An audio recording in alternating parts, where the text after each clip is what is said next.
Alright guys, Murph's here, and today I want to do a little comparison. I want to discuss the kind of pros and cons between turn-bolt bolt-action rifles and straight-pull bolt-action rifles. Now, amongst military small arms historians and stuff like that, and then also YouTubers alike, there's been a lot of discussion over which one of these actions is better. And most of that discussion really focuses around the speed in which the action can be employed. And I don't feel like that tells the entire story. What I am more interested to understand and to discuss more fully here is why more straight pull bolt action rifles were not adopted by militaries going into the end of the 19th century through the middle of the 20th century. If you look at the vast majority of manually operated bolt action designs that are out there, 95% of them are turn bolt action rifles. And I have a couple of theories as to why that may be, and we will discuss them more fully throughout the course of this video. Now, of course, the speed type aspect of these rifles is something that is absolutely going to be discussed because it is something that is interesting to kind of debate, because many would tell you that the straight pull bolt action rifle is much faster than a turn bolt, which is something that we will absolutely test with a couple of examples that I have, which we will get into here in a little bit.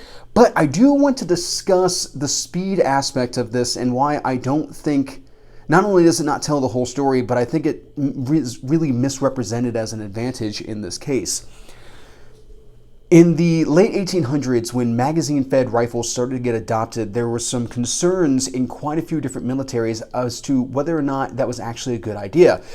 A lot of this coming from previous tactics and employment and all that kind of stuff. The concern being that soldiers would expend their ammunition too quickly if they were given a magazine from which to work instead of having to fire single well-aimed shots as they were ordered to do so. Now, we actually see an example of this in the United States, which originally started off with a frontier army in which you might have patrols that last days to weeks or something along those lines, and all you really have is whatever you can pack on your back or fits into a wagon. The thing about the wagon is that it's not just ammunition that goes into that wagon. There's also your hardtack. There's potentially water depending on where it is that you're going and all that kind of stuff. So you can't really rely on being able to just expend ammunition willy-nilly. Well-aimed, controlled fire was kind of the order of the day, because you're not necessarily going to be able to make that ammunition last forever if you wind up getting into intense engagements with opposing forces. We see this doctrinally change for a lot of militaries as magazine-fed rifles start to get adopted and some of their advantages start to get cited as far as being able to produce a higher volume of fire, to be able to more rapidly engage and eliminate targets, and ultimately this is what everyone winds up going to. However, they're going into World War I, there's still very controlled application of fires.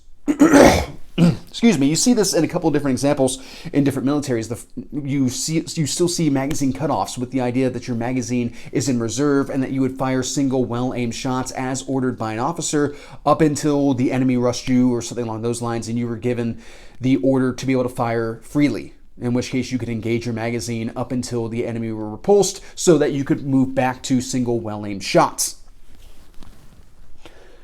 Even as those start to go away, as it comes to be realized that that type of controlled fire is not necessarily beneficial on the new modern battlefield, you don't necessarily see everybody flock to faster actions.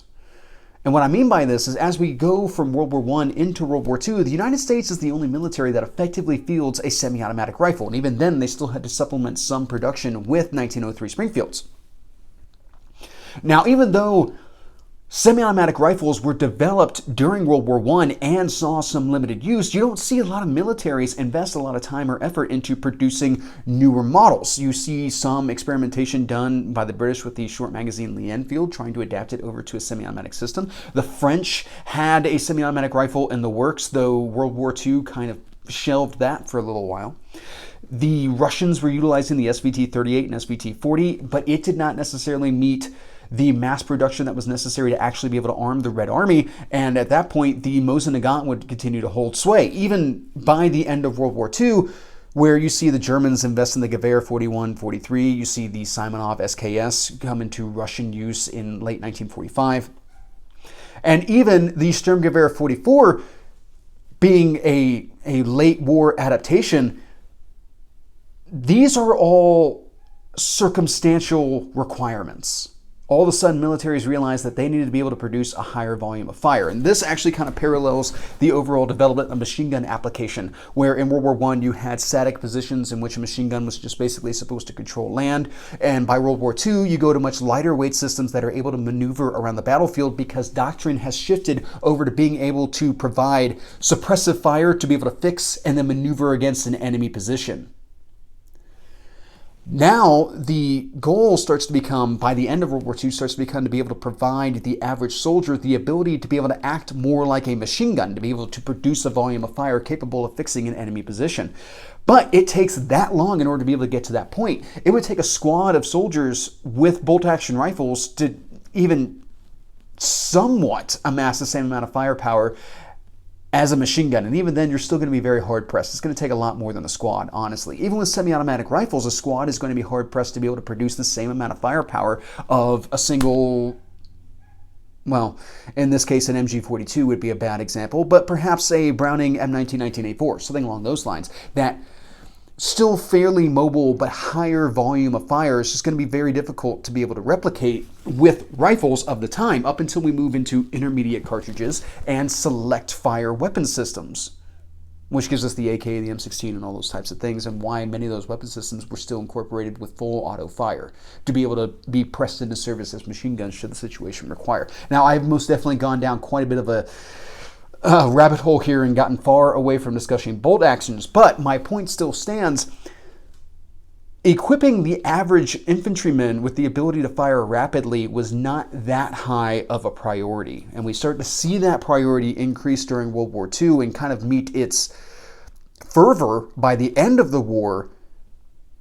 But this is also when we start to go away from bolt-action rifles. They're no longer relevant. Most militaries would put them to the side shortly after the end of World War II. So if volume of fire is not necessarily the concern of the average rifleman in doctrine of this time period, then what is? And I think a lot of it comes down to a very different type of practicality. Now, most people will cite that a straight pull rifle will be faster because it is two very simple motions. You pull the bolt to the rear and then you return the bolt to the forward position. Whereas with a turn bolt action rifle, you have to raise the bolt handle in order to unlock the lugs, pull the bolt handle to the rear, return to the forward position to feed the next round, and then rotate the bolt handle down in order to achieve your lockup. So yes, you have four motions, and though they can be kind of melded together into more or less two, it's still much easier to be able to just pull the bolt forward and push it, or pull the bolt back and push it forward again into battery. But why does the turn bolt action work in that manner? Now, of course, we're talking about manually operated actions at this point, and the key thing here is lockup. So as you rotate that bolt handle, you are rotating the locking lugs out of their locking recesses in the chamber. And these recesses are incredibly important because they keep the chamber sealed so that all the hot gases continue to propel the projectile down the bore instead of venting into your face and potentially throwing that bolt into your eye, which would not be a very fun experience. So you are manually rotating those locking lugs out, and then you are manually putting them back into place. You're still having that same action. Excuse me, guys, I'm getting over a cold. You still have that same type of action with a straight pull rifle, with a straight pull bolt. However, you have to somehow allow there to be rotation of the bolt head as you pull the bolt forward and back. And this pretty much requires either a completely different type of lockup or some sort of camming slot milled into the bolt body in order to be able to allow that bolt to rotate, kind of like what you would see in an AR-15 bolt carrier.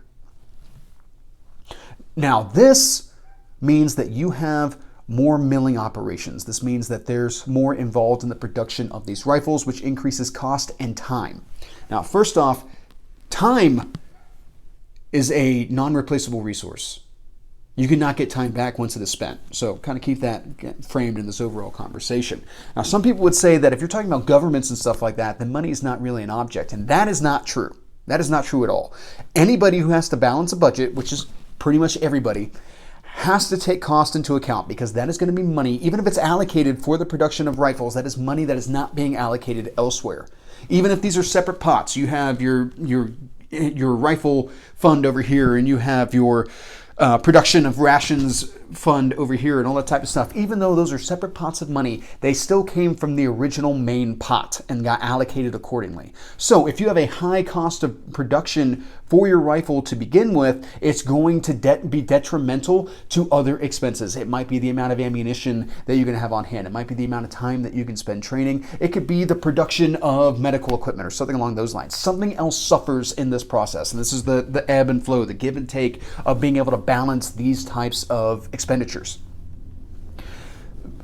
Government has to balance it. You have to balance it. Everybody has to do this type of thing. If I buy a $2,000 rifle and don't have the money to be able to equip it with a light and an optic, and I'm using a bit of twine as my sling, and I'm having trouble affording ammunition, am I really getting anything out of that $2,000 rifle? Which is me kind of attacking myself right now, because I'm kind of in that situation at the moment, but I'm working through it.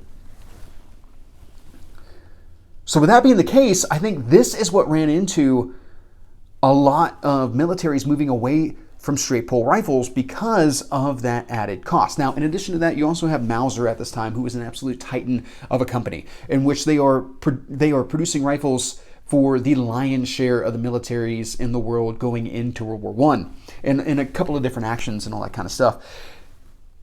They managed to corner the market on an absolutely excellent design, and them being the powerhouse that they were, able to produce rifles and producing rifles for so many governments, they were likely able to produce them and provide them at a lower cost than a lot of these militaries trying to develop their own homegrown designs, or purchasing these kind of onesie-twosie non-Mauser designs that were being produced by other countries. And so instead of going after those, they can go to Mauser, who's already got massive production capabilities and is already providing rifles all over the world, and they're good quality rifles with really strong actions and blah, blah, blah, blah, blah. All these types of things play into this overall. So Mauser more or less managed to establish itself as a titan, and because of that, set the tone for what military rifles were going to look like for almost a century, which is no small feat. It's actually pretty remarkable that that company was able to perform like that. So these are kind of the minutia type things that play into the adoption of a rifle. Now, I want to go ahead and start talking about some of the practical shooting aspects. I have a couple of rifles that I want to utilize for this comparison today. Starting off with this Swiss K31, previously reviewed on the channel, link in the description. Chambered 7.5 by 55 millimeter Swiss. As you can see, I've removed the magazine in order to be able to cycle this rifle without having to depress the follower in order to be able to, kind of demonstrate or discuss the bolt portions of this. Now, in addition to that, I have this Swedish M38 Mauser, chambered 6.5 by 55 millimeter Swede, also previously reviewed on the channel. Link in the description. This is one of my favorite rifles that I own. With the Swiss definitely actually kind of challenging this rifle as my favorite right now, because the K31 is quite enjoyable to shoot. Now, in this case, we are comparing a straight pull bolt action to an 1893 Mauser pattern bolt, which is a cock-on close system. This is what's kind of interesting about this. You see, with cock-on close, as I cycle this bolt and I go to move it into battery, you can see that I have quite a bit of pressure that mounts up as I push the bolt into battery, and that's the mechanism being cocked on that final movement. So I can feel that tension to where it's almost trying to push itself out of battery, and I have to strain against that. On the straight pull bolts, I have a lot of initial pressure, but then once I get this moving, sorry about that, guys. Get that sling out of the way a little bit. Once I get this thing moving, it's like it's on ball bearings. It is so smooth and so fast. Now, if I were to bring in a Mauser cock-on open action, perhaps we would have a little bit smoother of a bolt throw and all that kind of stuff. However, ultimately, you're still going to have tension somewhere, and you still have the additional motions involved in operating a turn bolt action. Honestly, this 1893 action is quite smooth. It's actually very smooth overall. It's not like I'm working with a Mauser Nagant, which feels like the bolt is held together with rubber bands, or I'm working with a Carcano that kind of has a similar overall feel and design to it. This is pretty smooth, pretty quick. However, is the smoothness of the bolt the only thing that matters in this case? Well, it most definitely plays a very large part, but the location of the bolt handle is a very key part of this discussion as well. As we can see here on this turn down bolt handle, it is set a little bit ahead of the trigger. The K31 has more of a straight bolt handle and is also set a little bit ahead of the trigger. Now, if we were talking about like a short magazine Lee Enfield, the bolt handle actually falls very close to the trigger itself, which allowed the British to be able to conduct the Mad Minute, which was holding the bolt knob with these two fingers and firing the rifle with this finger as fast as they could go, which like the fastest ever done for that was like 40 rounds in a minute or something along those lines. I'm no expert on the short magazine Lee Enfield. It's not terribly germane to the topic because that's not what we're discussing.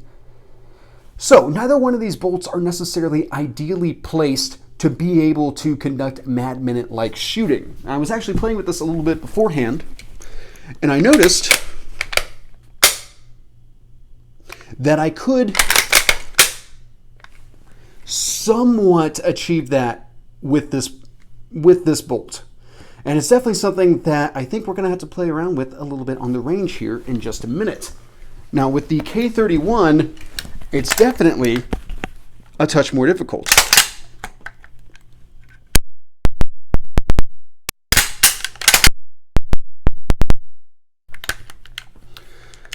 It's definitely not as easy to do with the straight pull bolt. It would be a lot easier if this was turned down and I could actually get my finger fairly close to the trigger.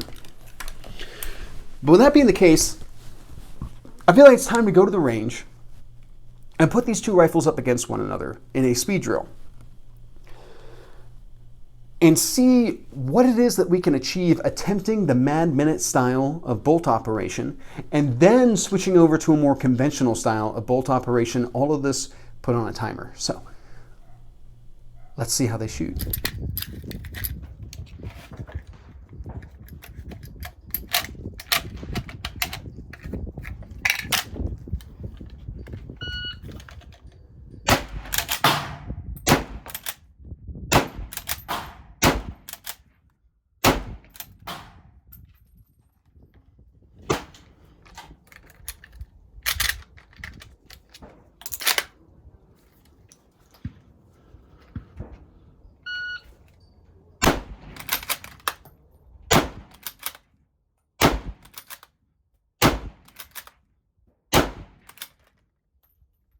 All right, guys, and we're back. And you might have noticed that my appearance in the background and stuff like that has kind of changed. That is because I filmed this video in 3 portions. I did the initial portion where we talked about a lot of the minutia type things, comparisons, how these actions function and all that kind of stuff, and a little bit of projection for what I thought the results might be. The overall discussion here is still, why didn't more militaries adopt straight pull bolt action rifles? Now we're getting into the actual comparison of the range footage. Now I shot the range footage at a separate time, and now we are doing the kind of wrap up, conclusions, in-field comparison, all that kind of stuff here today. So with that, why don't we go ahead and get into what it is that we're talking about here. Now I do want to go ahead and hit a caveat.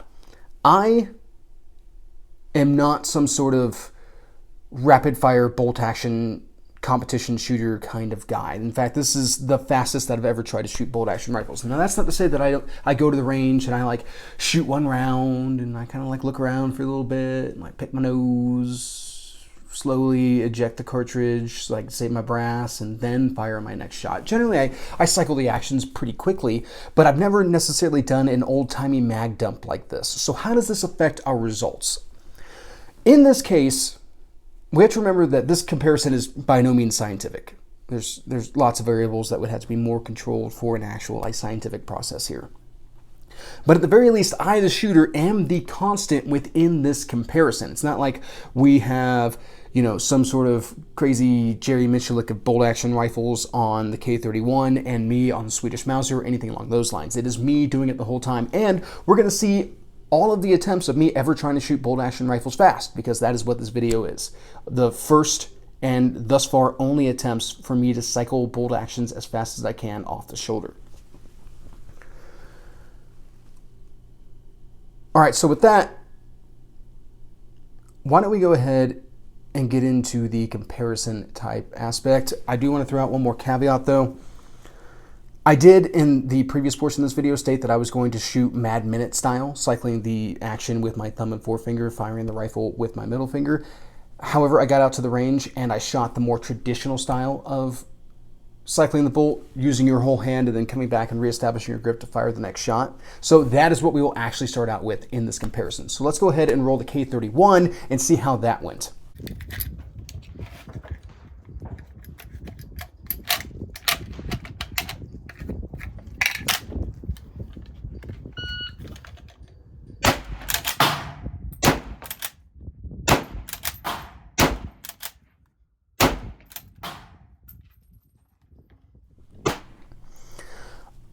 So, little caveat right off the bat, I thought I had my timer set to random delay. Turns out I did not. So I had a moment's hesitation once I hit the buzzer and it went off of should I just restart or should I just send it? And then I just as quickly decided to just send it. So there was a little bit of a hesitation there at the beginning. Now the actual firing portion, me cycling the bolt and all that kind of stuff, what I noticed, and I did kind of predict this beforehand, was that I had a little bit of trouble finding the trigger. And it's not just that it's a straight bolt handle that is kind of above and ahead of where the trigger would be, but it's also that the bolt sticks off of the side of the rifle body. Obviously it's straight, it sticks straight out. So that puts me into a kind of hard to determine place when it comes to like spatial awareness and all that kind of stuff. I have to come into the rifle and then down type of deal. I don't have like a natural touch point that lets me know how close I am to the trigger until I let go of that bolt and swing my hand in. So now I'm kind of scrambling to find the trigger. And I do think that is something that kind of slowed me down a little bit here as I was shooting. Otherwise, the action cycled smoothly and all that kind of stuff. Once you break this action free, it cycles very quickly.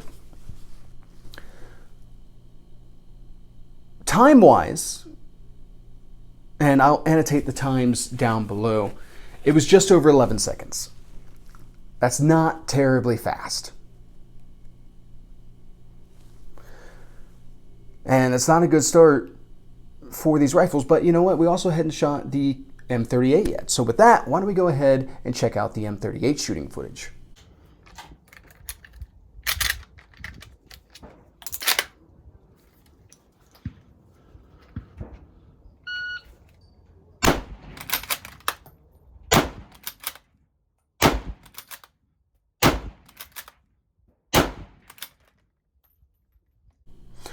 So since I started off with instantaneous start with the K31, I decided to do the same thing with the M38. I do think I was more mentally prepared for it, so I do think my reaction time was a little bit faster coming from my hip up to the rifle.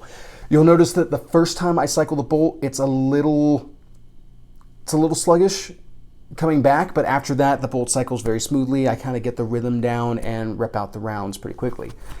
And with, I don't remember the exact times, guys, forgive me, but it was, if I remember correctly, just under 8.5 seconds. I'll annotate down below what the actual time was. Regardless, it was substantially faster than the K31. I was a little bit surprised by this, but decided to continue on with the comparison. Now, something else that you'll notice, of course, with that turned down bolt handle, I am closer to the trigger. It was faster for me to get to the trigger. So that made shooting the rifle a little bit easier, especially to do it quickly. So now at this point, I want to transition into mad minute style shooting, which is, again, operating with the thumb and forefinger, firing with the middle finger. So, again, starting off with the K31. How do we think the mad minute went? Let's take a look at the footage.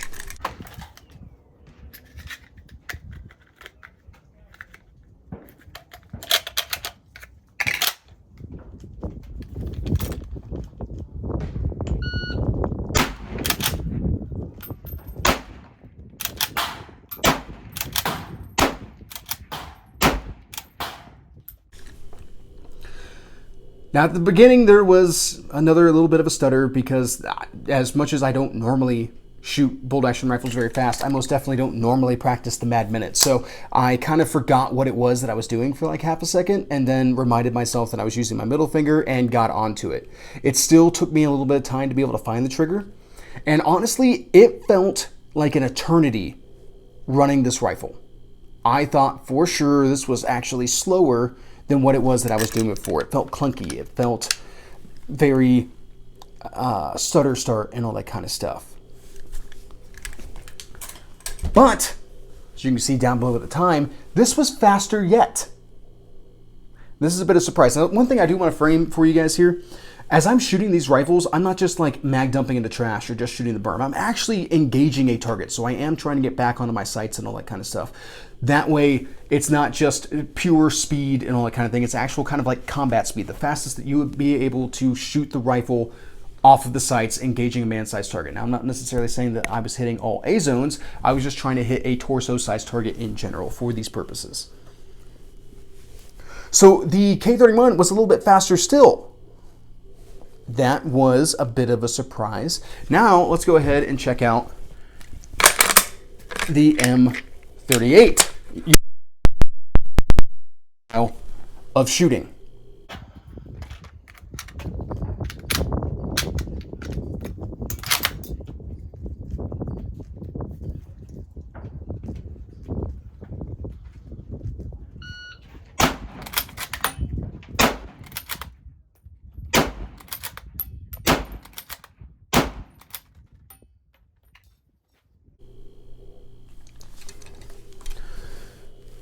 All right, guys, that was a little bit easier. I was definitely more mentally prepared to be able to cycle this rifle in this way. Also, you will note that I got the buzzer working appropriately with the random delay instead of having it be instantaneous start. So that, again, this is an apples to apples comparison. I did it instantaneous for both rifles on the first iteration. I've done it random delay for both rifles on the second iteration. Got some schmutz on my barrel here. Anyway. This rifle cycled very smoothly. I didn't have a lot of trouble. I still felt a little bit more disconnected from the rifle, and I think a lot of it just has to be that this was only the second time that I had attempted to fire a rifle in this way. And the time was faster yet. I'll annotate down below. I'm noticing a trend at this point. Perhaps you are as well. So I decided that I would do one more attempt with the K31, this time being more mentally prepared to shoot it in that manner. In the manner of the Mad Minute, cycling that bolt in that way. Because I had a theory and I wanted to see if it would be proved out correct. So let's go ahead and take a look at that footage.